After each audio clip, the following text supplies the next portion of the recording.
Looking for ways to motivate your most reluctant learners and all your students? Let's talk about stickers, stamps, and so much more. I'm Laurel Frank, the Magnolia Science Gal. Pull up a stool and let's talk.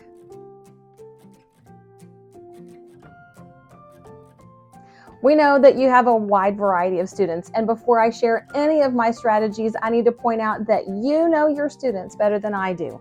So I will share numerous strategies. Some I've used myself, some I have seen some amazing teachers use, and you can pick and choose the ones that work best for you. If you have a strategy that I didn't share or a spin on one, please share in the comments so that we can all benefit from all the amazing things that we figure out as teachers. Let's start with stickers. This one happens to be a gold star. It also just happens to be what I had in my desk drawer. Believe it or not, students from kindergarten to 12th grade will work for stickers. I would sometimes put stickers on papers. I would sometimes give students stickers they could put on their notebook.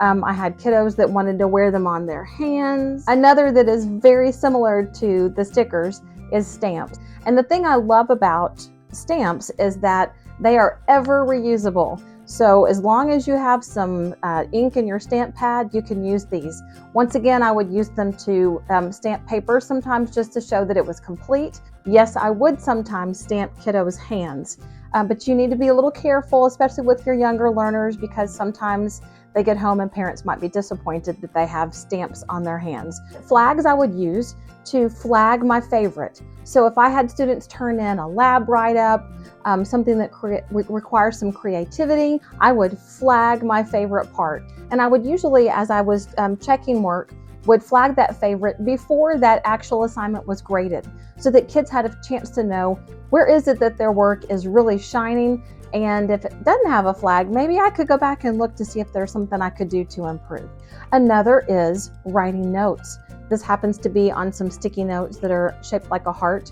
I would sometimes write on the kids' actual paper, but sometimes, especially if it's something that is a culminating project, I would write on sticky notes to put my comments on a student's work, because that way they had an option to peel that off. It doesn't mar their project, it keeps it pristine. Another option for motivating is I have a little marker. And so sometimes my marker would be nothing more than I would mark certain activities or certain questions that I wanted kids to focus on first, if I had some who had a difficult time focusing.